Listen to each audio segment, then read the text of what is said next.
hindi ka na, salamat sa inyong presensya nga nagduya ka namo.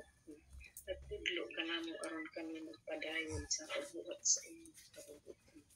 Salamat sa kusog, Lord, na kami nakapadayon. Salamat nga namo. Pagkaroon namin na kami sa inyong tulong. Ang tambok ng aming pagkasikasin na pagkatamyan sa inyong pulong, Lord God. Sa mag-share sa inyong pulong, Lord God. Anointing, Lord God, ng mga pulong ng gawa sa iyong bumaba ba, Lord. Mahimong blessing ka namin, Lord, na Panginoon karoon na pagbuntag, Lord God. Salamat, Lord. We bless you. Holy name. We expect you.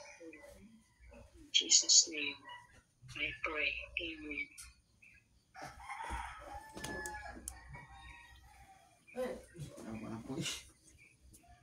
May buntag sa atong tanan, no?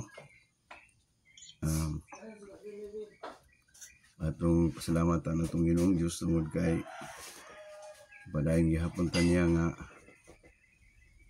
iproteksyonan sa tibok semana. Adlaw gabi wala ta niya pasagdi o bisan pa sa mga pagsulay nga atong mga nasinatian.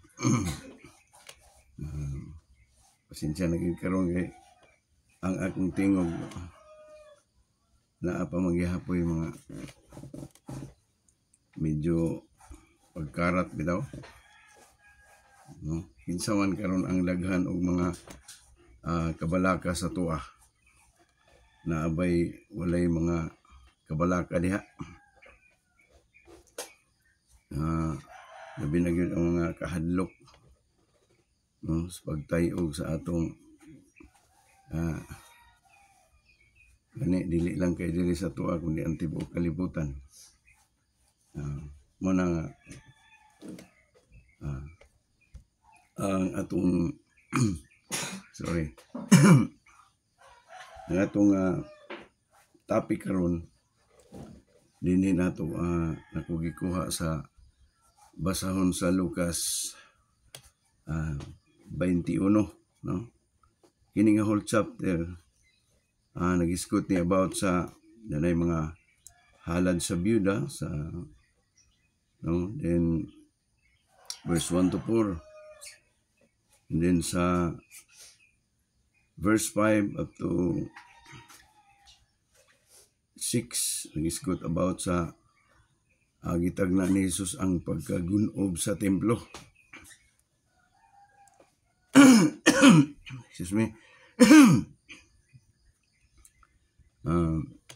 And then kini mga kalisdanan o mga paglutos, no, sa angay gyud ta nga angay gyud nato ni nga paminawon og ayog inang na makakaton ta tungod kay sa kasamtangan na naman gyud ta ani nga mga hitabo, no? Ani mga paglutos, mga kalisdanan, lain pa mga pasidaan ni Jesus pagkalaglag sa Jerusalem. Yun pa nga kung libutan na gani ang Jerusalem sa mga kaaway, natimaan na hadul na ang pagtapos na ining kalibutan na. Pero dili pa gyud mo katapusan, no? So naalamag gyud karon kubang naman ginato ni ingon man ang pag-andam nato sa pag-abot sa anak sa tao, no? Dili ko nag-focus sa um, 21 verse 34 to 37.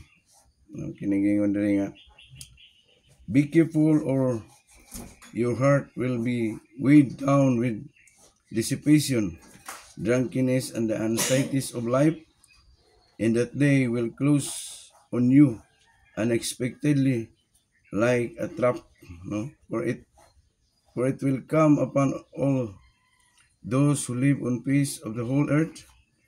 Verse 36, be always on the watch and pray that you may be able to escape all that is about to happen and that you may be able to stand before the Son of Man. No? Yun pa sa Bisaya. Yun pa sa Binisayaan busa pagbantay kamo, ayaw kamo pagpatuyang sa pagkaon o pag-inom sa makahubog nga ilimnon. Ayaw kamo padaog sa mga kabalaka, mahitungod ni ining kinabuhia. Kay tingali unyag makalitan kamo niadtong adlaw, kay moabot kini sa tanang mga tao sa tibuok kalibutan ingon sa usa ka lit-ag. Busa pagbantay gyud kamo og pag-ampo kanunay nga makabaton kamo kalig-on aron makaatubang kamo nga dili maunsa ni ining tanan nga mahitabo og makabarog sa atubangan sa anak sa tao. Ang Diyos mga panalangin sa itong pagbasa, no? Sa ayang pulong, magampo ta. Inong Diyos nga labing gamhanan, initak na as kabuntagon, padayon ka na mong giday. Pasalamatan, tungod sa padayon nimong pagpakikuban ka na mo, kahatag proteksyon. Salamat Lord, gibangon mo kami ning kabuntagon. Dala na mo ang hilaman nga kinabuhi. Sabaw sa tanan ang katungod sa pagpangalagad kanimo. Usa nining taknaa sa among pagtuon karon. I pray Lord nga ikaw ang magpatilwala ug ako nga gidapit ang balaan nga Espiritu Santo ang imong gahom aron sa pagtudlo sa matag usa kanamo sa tagsa nagkanaiya nga dapit kung hain ang matag usa Lord. Abli ang among espirituhanong pangunahuna aron among masabtan ang mensahe o akong ipabos kung kagalingon. Wala gyud ako mahimo kung wala ka sa giyahay ako o sumala sa imong pagtudlo kanako o itugot nga tudlo ko kini nga tin-aw. Kini ako gipangayo silyuhan mo ang tanan ng mga pag-ampo pinagi sa balang dugo ni Jesus. In Jesus' name I pray. Amen. So, yun pa. Usbo na ako ang mensahe ng Padre. Usa pagbantay kamo, ayaw kamo pagpatuyang sa pagkaon o pag-inom sa makahubog nga ilimnon. Ayaw kamo padaog sa mga kabalaka, no? Mahitungod ni ining kinabuhia. Kay tingali unyag makalitan kamo ni atong adlaw, kay maabot kini sa tanang mga tao sa tibuok kalibutan ingon sa usa ka lit-ag. Usa pagbantay gid kamo o pag-ampo kanunay nga makabaton kamo kalig-on aron makaatubang kamo na dili maunsa ining tanan nga mahitabo og makabarog kamo atubangan sa anak sa tao, no? Ay dunay mga butang angay nato nga makatunan ining mga passage, no? Yun pa una ay is kaning magbantay sa kaugalingon, di ba? Ingon man diha nga kinahanglan nato nga bantayan ang atong kasing-kasing o kinabuhi aron dili kita madalas mga butang sa kalibutan o mga butang nga kalibutanon, di ba? Puno madanita sa mga kalipay unya makalimot ta sa atong katungdanan diha sa atong Ginoong Dios, no? Mga kabalaka. Yun pa, magbantay ta. Be always on alert. Good kay pareha sa nahitabo nga mga pagtayog sa yuta, no? Akong i-share lang dito mi nang hitabo diha sa likod man ko. Ako yung sige lagi tagunahuna nga maka-share ta sa atong isig katawo na isilingan diha ng bag-o diha nga longhir. Ako siyang i-sharean about sa kini laging gusto nato siya nga dadon ba, no? I-invite unya nilinog man idamor na hinuon nga napukus among istorya niya nagsininggitay na mga tao hadlok na kay perting kusuga lagi pa niya ako sige kog share sa iya nga anak po siya uy, naglinog gid ay Brad. So mo gining panahon na nga kinahanglan gyud nga naagid tay saligan nga ilain kundi ang atong Ginoong Jesucristo ni nakasir na hinon ko sa pulong para nga may ako siya nga madala gyud. So mo nagingon nga kinahanglan nga magbantay ta. Daghang kay nga hadlok, daghang kay nga taranta. Pero tungod kay naaman ta sa time nga naka pag-share murag wala ra sa atong kabalaka, pero ang mga tao nga taranta na uban gani nagsininggitay na, no mo na yung pagbantay sa kagalingon. Kinahanglan nga bantayan ang atong kasing-kasing o atong kinabuhi aron dili kita madalas mabutang sa kalibutan, di ba? Ay mukalit ra unya ang panahon. So ikaduha atong angay nga makatunan kay ang adlaw sa Ginoo moabot sa kalit. Sa verse 35, ingon diri sa verse 35, ito. Kay moabot kini sa tanang mga tao sa tibuok kalibutan ingon sa usa ka litag.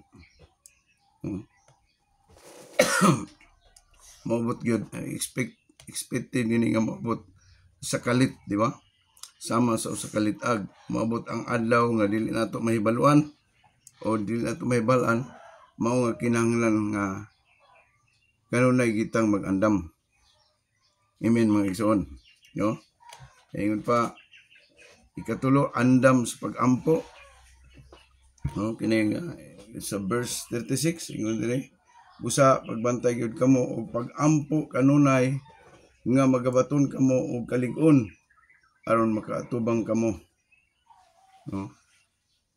Makaatubang kamo nga dili maunsa nining tanan nga mahitabo og makabarog sa atubangan sa anak sa tao. So kini gyud pag-ampo, no?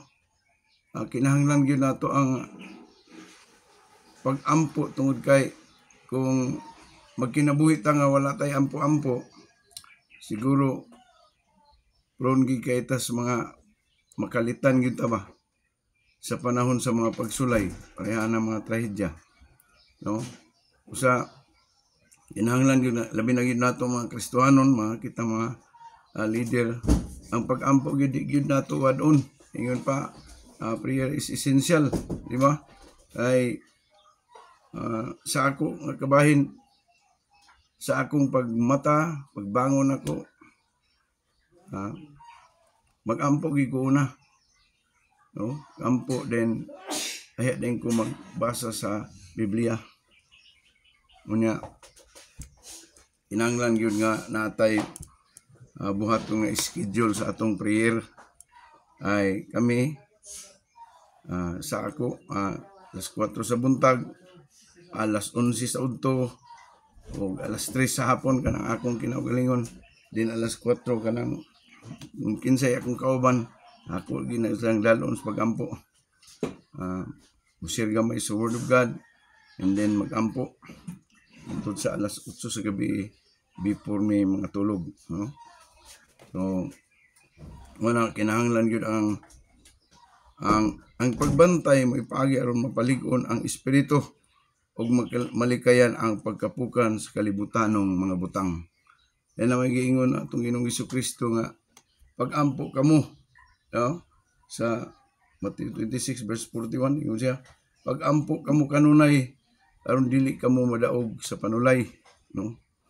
Andam ang espiritu apan luya ang lawas. Kay kung wala daytay pag-ampo ang atong kalagluya. Amen ba? No, wala tay power sa Holy Spirit.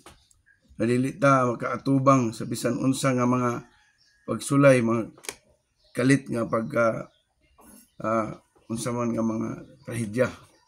Muna nga kinahanglan ang pag-ampo gyud mao gyud ang magpalig-on sa atong espirituhanon nga pagkinabuhi isip mga Kristohanon.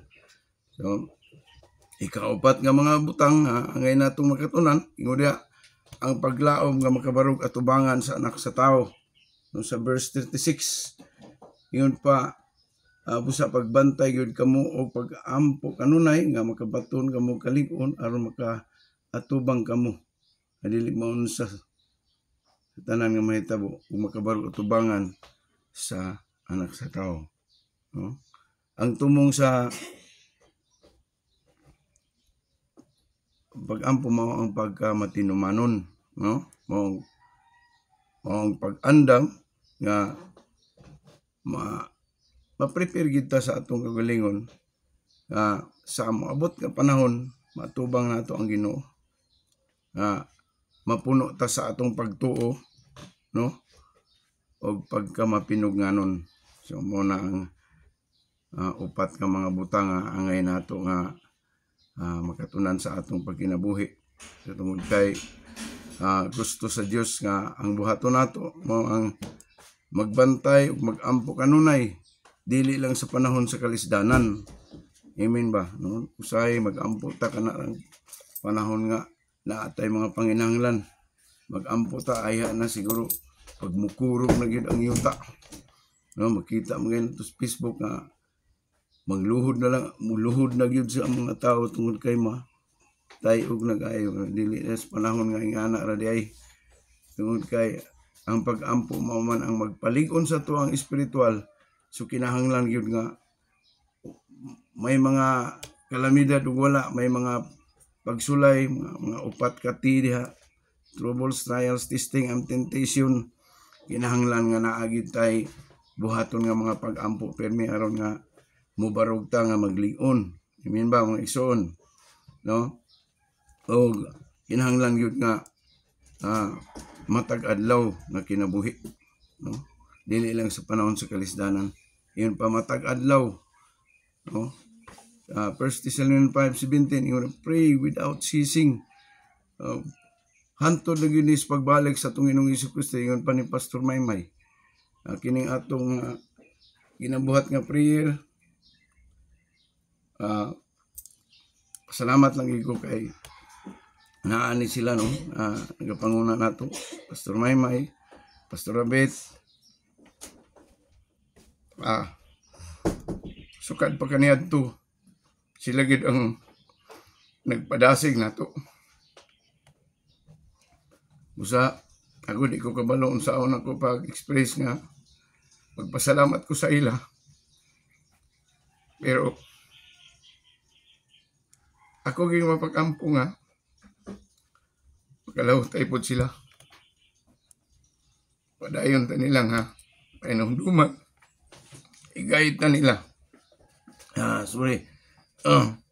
Kinahanglan nga kita po mahimo nga mapapablas, mapapsanon ug magmasinugtanon, no? Dili lang panahon sa kalisdanan kundi matag adlaw sa atong pagkinabuhi. Ikaduha nga angay natong buhaton, yun na, dili magpadala sa kalibutanong kabalaka, di ba? Mga balaka na ta ni mga atong mga problemang panginahanglan pisikal, di ba? Di gina kalikayan tungod kay unsa may imong kapuslanan sa imong pagkakristohanon, wala pod kay panginabuhian. Unsaan nimo pagtabang sa ministry, di ba? Pero di kalikayan mo naging kabalaka, kamot nga doon na tayo kakuhaan sa itong pinansyal nga panginahanglan para po nga makatabang tas mga buluhaton. Dili itong maglantaw lang ta sa itong mga igsuon nga daghan na kaigi pang tabangan. Ang uban na itong mga igsuon, isakripisyo na ang ilang mga, naghihatag na nila ang panahon para nga makatabang din sila sa like sa gihimo diha sa Proclus. Ulain pang mga barangay gihimo sa uban na itong mga leader, labi na ni Pastor Maymay. Pero magunahon ako bang tungod sa panginahanglan, di kaya ko makakuan, pero pusa ang kinahanglan na akong i-support ang ako na lang kining time, tabang ko mo uban ko namon dini kay dili pa man kay ta kaming pamanggil atong dinagko ang mga panalangin, no?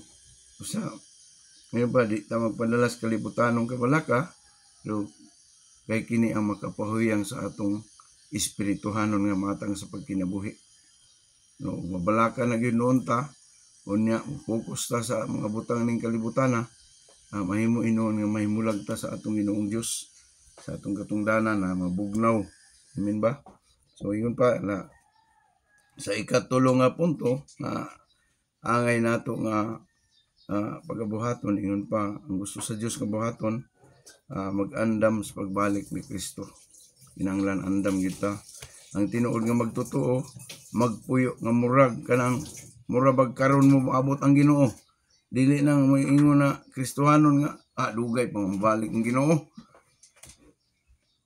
Kinahanglan nga lagi sa tungod nagkasing-kasing nga babot na gyud ang Ginoo kay natuma naman ang tanan ng mga kasulatan nga ginaingon kay 5 sa labi na sa Matthew 5:18 ingon na timan ikini nga samtang anaa pa ang langit ug yuta,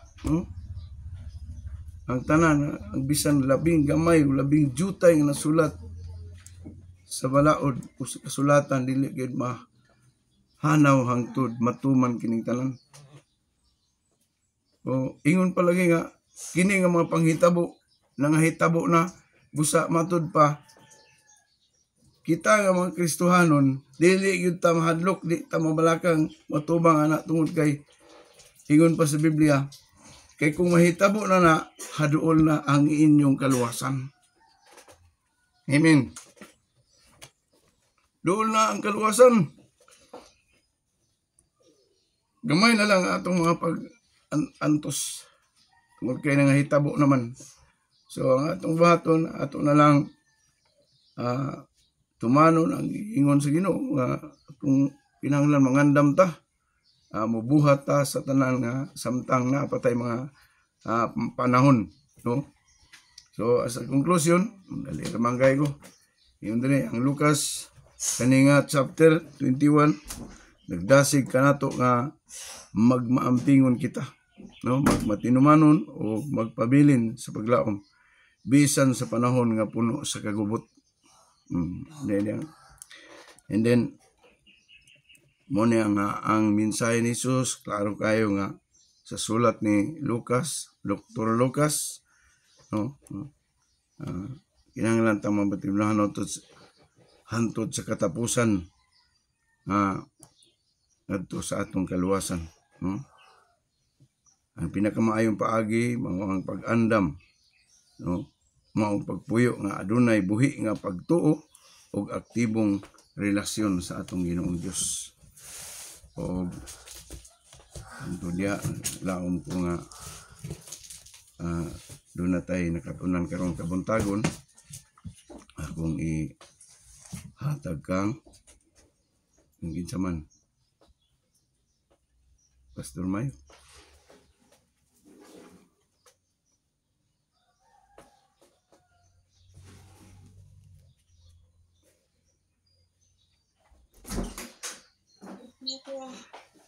Salamat Kuya Elvis, Lord. Ninumduman lang ako pagbalik ni Jesus kay mo na tudlo sa no, mahapit na magbalik ni Jesus. When na nakadungog mo, hapit na gid mabalik si Jesus. Amen. Joren, pero sa man ang time, nakadungog kang hapit na mo balik si Jesus, busa. Paangkin mo dool tag niya. Last pastor, pinaka-last. Atong Sunday. Pinakauna, bata pa ako, pastor. Kuya Elmer, ikaw, nasa man to ang pinakauna ng mga natungog ng si Jesus? High school pa ko. High school pa. Ako sa nakadungog ko, mga kinder pa yata ako. Sa nakatunga panahon, kasagsagan nga, apita si Jesus mo balik, mangandam na gyud. Antod nga mo na permi ako madunggan nga nakatulog ko one afternoon yata. Nagdamgo ko nga ang kalangitan kuan ngit-ngit nya na ay mga fire sa taas din. Nakigbisog si Jesus sa enemy which is mo magin na kay ang pagbalik magud ni Lord is dili baya ka ng kuan ayahay na baya mga wars no na mahitabo. But dugay naman to. nga wa ko magigihapon ni balik si Jesus. So ang pagtudlo bitaw nga hapit na mo balik si Jesus is ang duha ang naano sa na-capture sa heart sa tao, no? Ang una is fear, no? Kaya nga mga dami kitungod sa mahadlok nga bitaw. At ang ikaduha is kanang being ready. Kadili lang kita patang uban nga mga katawhan. So imo na to siya nga motivation, dili kanang driven by fear ang pagbalik ni Jesus.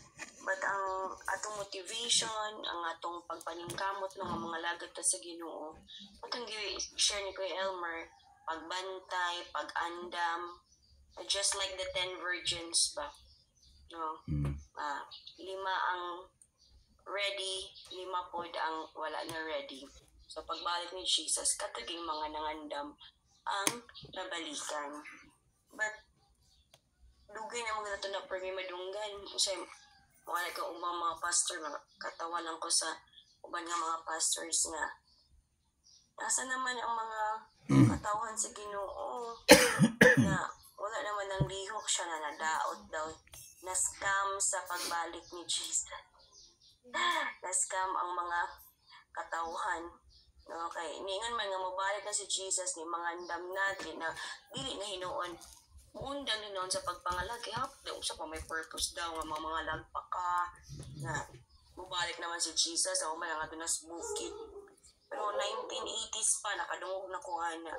So, tungod siguro sa fear mo nang ilang nabuhat na. But for us Christians, for us nga mga believers in Lord, yes, personally, mga ndamta, atong tarungan ng atong mga kaugalingon, mangandam ta, no, as a church, mangandam ta as a family, all the time. Okay, it's like a thief in the night that nobody knows, no. So, kanang gingan yung pagpangandam o pag, no, kanang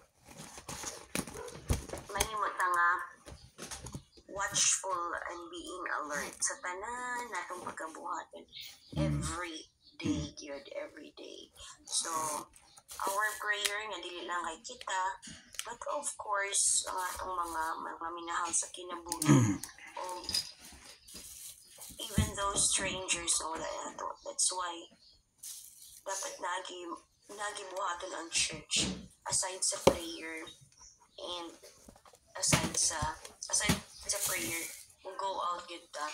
And there's I really praise the Lord kay sa gibutang ni Lord sa akong heart ba nga mag-ampo bitaw ta everyday, buntag gabi ang church.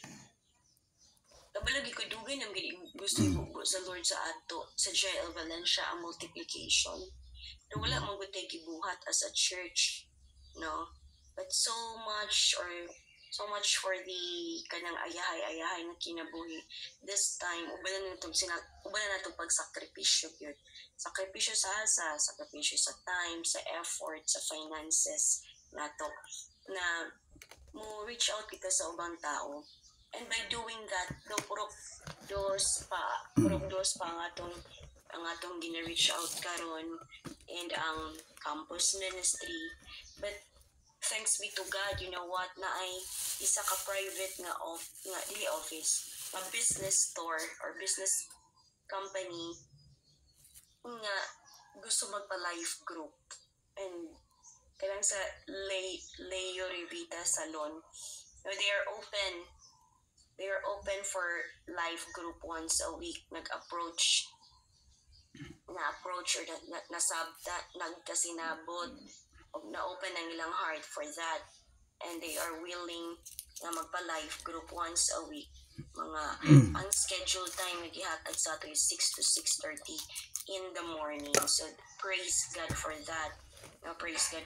I'm so excited for that. And then I've been praying for nga makasunod po tayo sa mga government offices na before sila magtrabaho, no? Masipag 8 to 8:30. I've been praying for that. Gusto ko maka-penetrate ta sa mga professionals, makapenetrate ta sa mga millionaires, businessmen, kay mo man pud ni puhon ang gamiton sa Ginoo mga mahimo natong partners.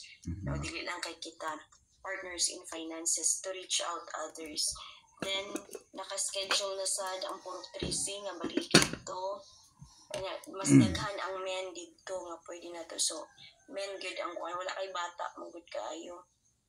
Dili pa rin anang sa purok dos nga nag-uuma po ang mga kabataan. Then another thing, ang dabong-dabong, no? Naka-line up na sila for scheduling. So, na-overwhelm ko sa kadaghan sa schedule na dapat po ang akong schedule good na ma-plaster o ma-bakante. So, naay kahimuan. Anong gingan nga hapit ng pagbalik ni Jesus, this is our way, no? This is our way nga to move and makatabang ta sa pagbalik ni Jesus. Kapangutan, whether we like it or not, it's biblical, pangutan noon ta. No, unsay atong nabuhat. Tigid na mo ingon nga, ang leader ko, pastor ko, kanang kuan ko, kanang worship leader ko, no? Or kanang tawag ani instrumentalist ko, di kinamangutana si Lord inana. Ang iyaging pangutanon nga yun sa nato ang atong time pag-spend, yun nakakalaga ito na dala kay Lord, mao gyud ang gusto ni Lord. And sa ato as followers ni Lord, no, ning kamot man gyud ta nga dili lang gyud sila tama niya i-win. Kahuman wala na. Naman to atong mga nangawin, wala naman namalik na pod. So mo na kailangan itong mga strategy na po niya buhaton nga dili lang pang one time bitaw, pang one time nga pangalag nga pagkahumanuwa pa dahil sila hindi wala ito sa disciple so anyway sige lang natamagolaan na kay i-plaster na to ang tanan as a church na ang gitay ginabuhat dili masayang ang atong pag-invest sa time, sa money, sa effort na to. So let us pray.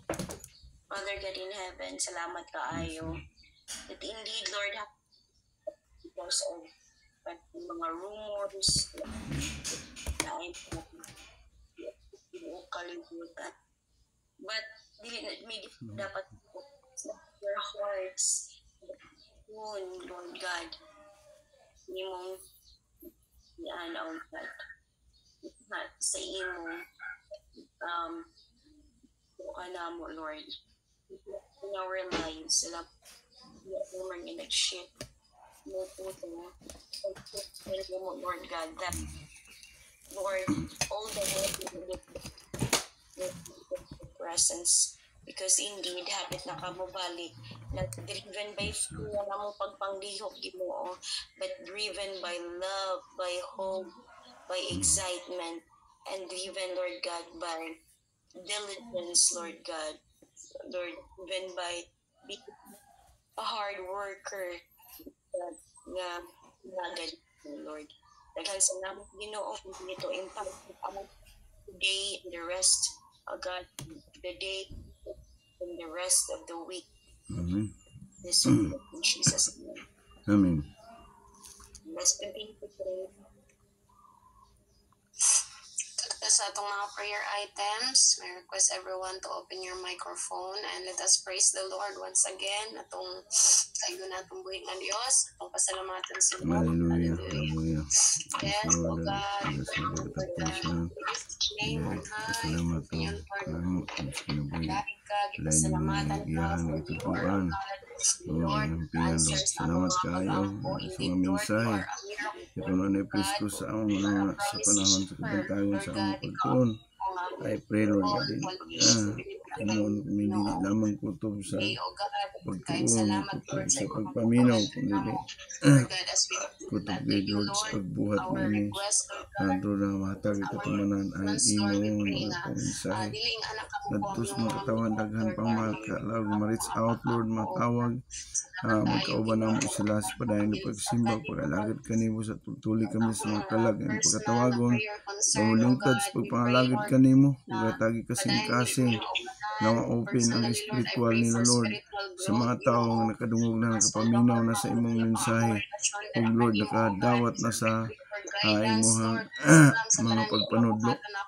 Itugot nga sila usab Lord, makabaton og daw mga relasyon niya kanimo, pagkauban na mo sila sa padayon pagsimba, even ang San Fernando Bukidnon.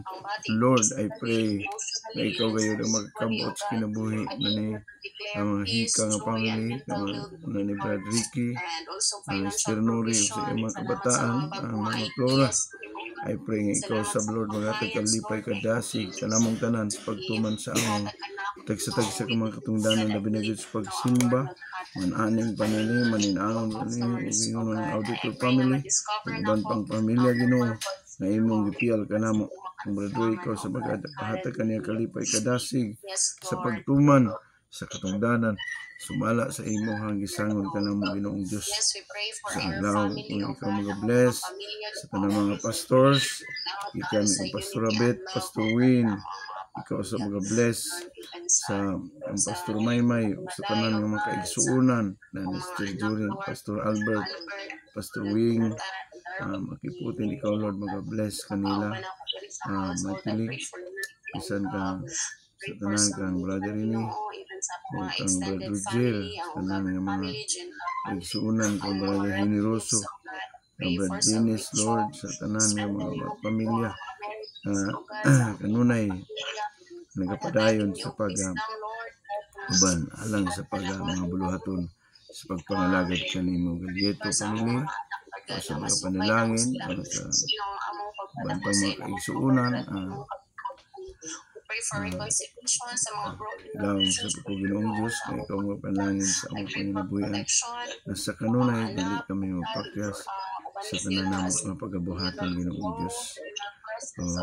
Bulugang ihap sa mga katawan sa pahagi nga gamitin mo kami alang sa imong mga buluhaton. Magdasig usab ang among mga bisita, dili lang sa kagayon na muan sila, kundi ang padayon mo pagsimba o pagilagad kanimo Lord.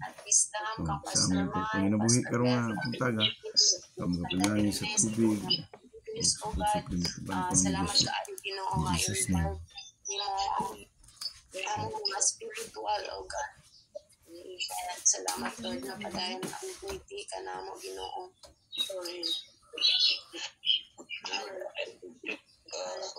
Hallelujah. Thank you for your protection, Lord God, against the and more teaching in the name of Jesus. Hallelujah. Salamat sa fruitfulness sa among ministry kung gadagan pa ka Ginoo nga ipang-open nga mga establishments Ginoo para ani marriage out Ginoo nga imong Jesus. But we pray for Brother Eddie and his family that you continue to continue the Spirit, Lord, anointing. Salamat sa protection from spiritual attacks, distractions, and discouragement. I pray, God, and Ginoo ng mga pinapapati o God, sa Lord, we pray for Jesus and energy of God. Ang makapadayon sa iyang calling grace ng mga atubangan Ginoo. Salamat sa and restoration, O God, in the name of Jesus. I pray for wisdom, guide our churches, O God. There is a Philippines events of, hallelujah. Salamat sa favor, sa mga national conversation about righteousness and governance, for blessing and protection over sa iyang mga children, especially si Senator Joel and the rest of the family. That Lord, ang karang mga rescue Lord, also discussion hatag ang brotherhood, that God, ikaw, Ginoo, would continue to use mightily in spiritual revival and moral transformation of the Philippines, that His voice, Lord, would continue to be bold and effective, calling the nation into righteousness, O God. Hallelujah. And offer unto you in prayers si Brother Joel Villanueva, Lord God. Salamat sa iyang kinabuhi, Ginoo, at himing continue. Lord God, watch this story, Ginoo, fully makapagpapit sa ginabuhi ng mga Pilipino. Assignment of blessed path, Ginoo, and encourage social worship sa government, that you may remain honest, O God, transparent, and ang iyong heart, Lord, will be free from corruption in the name of Jesus. Salamat kayo that proteksyonan nimo siya sa mga temptation and of wealth, physical, mental, and spiritual strength to endure, O God, ang mga pressures a public servant as Yes, Lord. Continue to pray for protection from burnout, O God, and capacity to lead, Lord. Salamat sa mga policies and actions nga iyang mga ginapang organize, kani mag-reflect yun of love, concern, and service, especially sa mga OFWs, even sa mga poor, O God, that continue sa Ginoo sa mga voiceless, at renew on yung passion, Lord, sa mga goals na sa PESDA, even asa ni mo sa ginagawa, that is working for just to resolve more jobs and thank you for people. Hallelujah. Yes, Lord, we go for our jail 47th anniversary, O God, karong upcoming Lord nga October 18, Lord God, salamat kaayo, Ginoo, ang imong Holy Spirit mag-move and program Pandaran yung ilay ko. ayon nga maka-glorified with us sa imong ang mga ginagawa mga katao, Ginoo. Salamat, you will cover all these volunteers and God's sila for strong anointing sa word of God na that the worship and spiritual presentation would minister deeply in the name of Jesus. I pray for love, unity, and unity among all the IL churches and members, Lord, that every participant of one heart, one spirit. I ask you, Lord, to rekindle passion for evangelism, prayer, discipleship, and mission. We continue to bless Israel, Lord.